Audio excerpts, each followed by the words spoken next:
ng manifestation of support.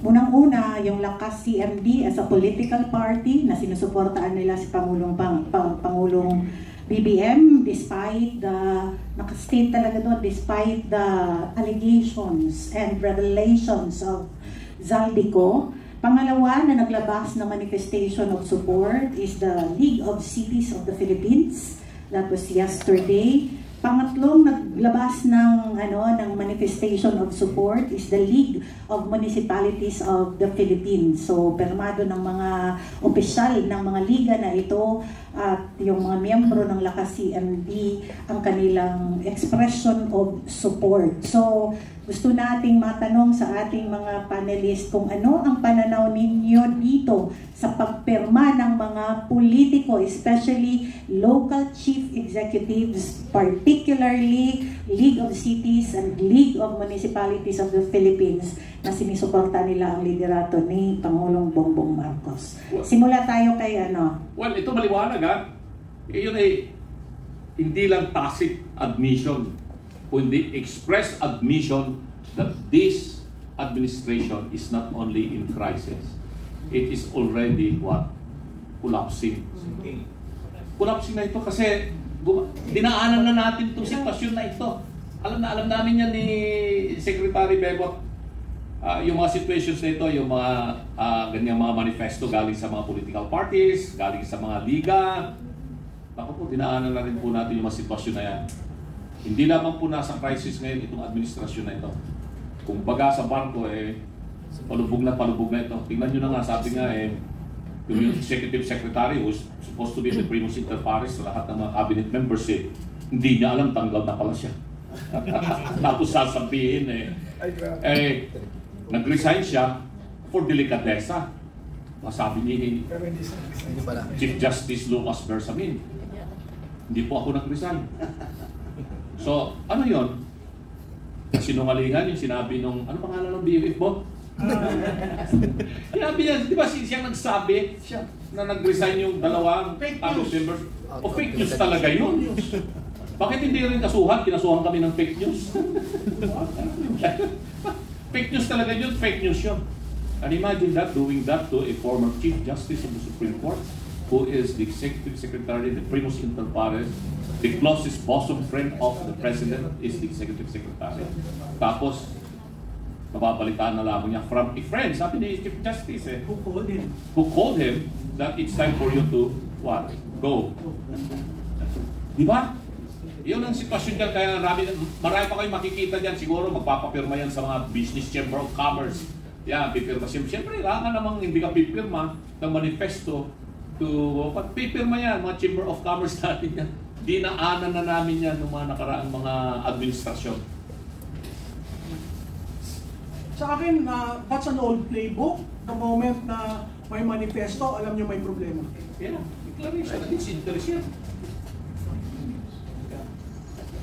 Sa akin naman, I'll give you an example, no, yung ating representative na si Kiko Barsaga. Actually, lahat ng mga politicians, parang Kiko Barsaga pag nangangampanya.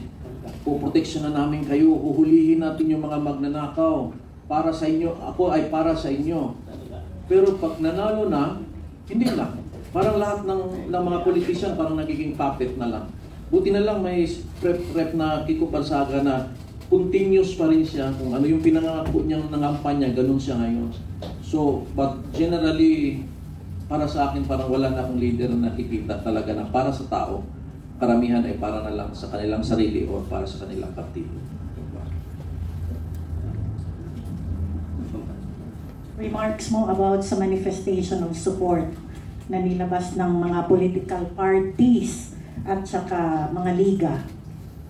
Alam nyo, under a situation that we have now, kanya-kanyang papel na yan.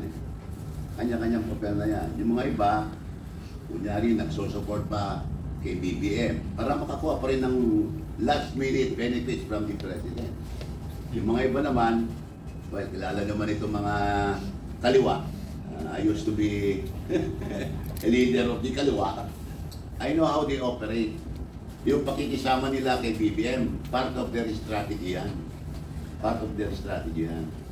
Okay, naniniwala na talagang sinusuportahan si BBM. Hindi. Kunyari, sinusuportahan lang para makakuha sila ng mga pabor.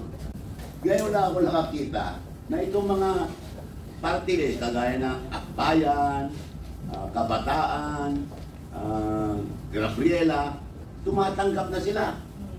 Noong araw, kasama namin yan sa opposition, Rebelde Minority, kasama namin Gabriela, Bayan Muna, kasama namin yan. They will never accept any allocation from Congress. Pero ngayon, naku, ang lalaki ng tinatanggap.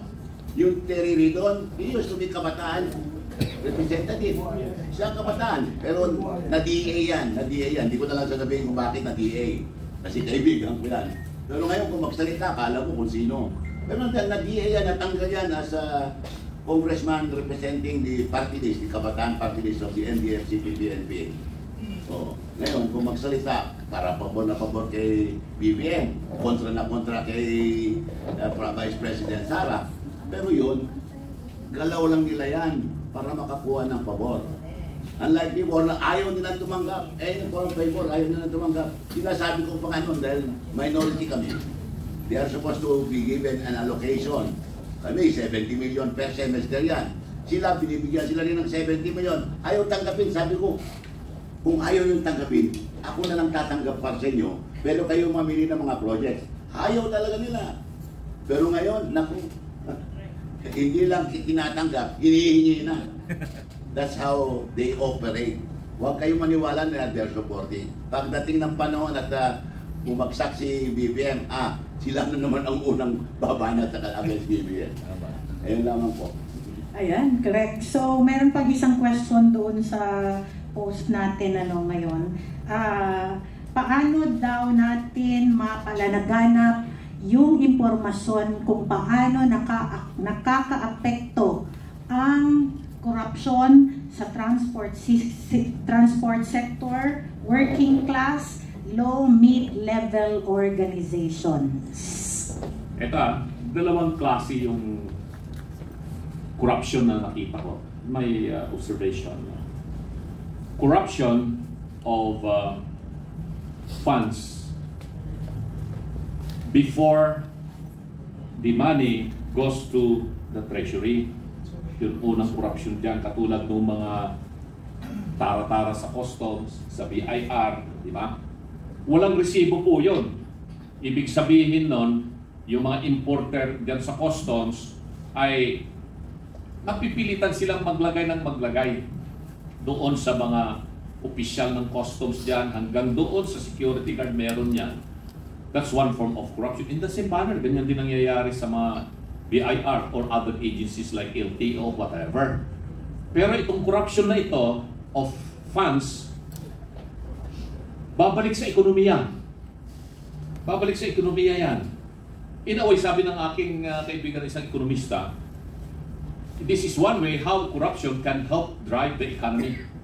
Kasi imagine that, pag yung pera na yan na binayad ng importer, bawat container na kanyang pinarating, i-distribute yan sa lahat hanggang sa security guard. Yung bang security guard na yun, ibibili ba niya ng aeroplano yun? Hindi. Bibili niya ng pagkain ng pamilya niya, pang-aaral ng anak niya, etc. etc. So balik sa economy. Pero yung isang corruption na pera, niresibuhan na ito ng gobyerno, yun ang narimit sa National Treasury. Na yun ngayon ang i-appropriate sa GAA, National Expenditure Program, then magiging GAA. Ayun ang mas malalang corruption. Kasi nagsisilakihan na yan.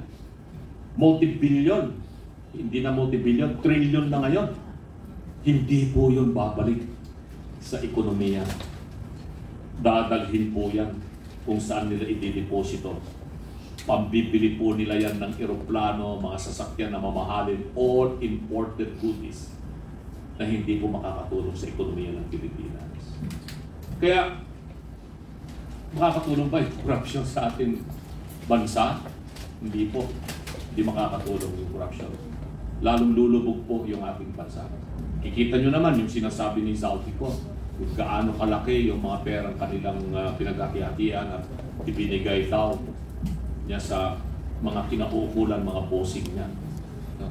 Meron pa pong nagsabi dyan na, di ba, sabi ni Pangulo, natanong yan sa kanyang press conference sa Malacanang, kung hindi ako nagkakamali, na sinabi nga niya na masasampa ng kaso itong mga ito, some senators at some congressmen, at ngayon nga, nilalabas nila that soonest warrants of arrest will be issued against what?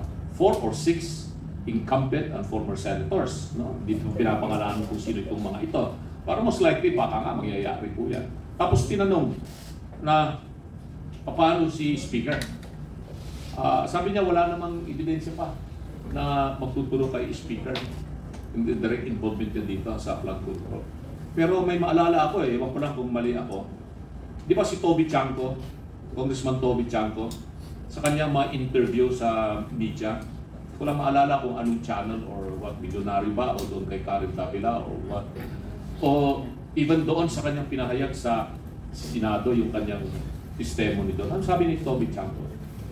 Na galit na galit nga si Presidente kay Speaker at saka kay Saldico.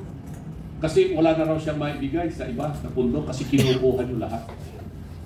That statement of Toby Chanco is more than enough implication of the involvement of the Speaker. Tingnan natin kung ano mangyayari dito.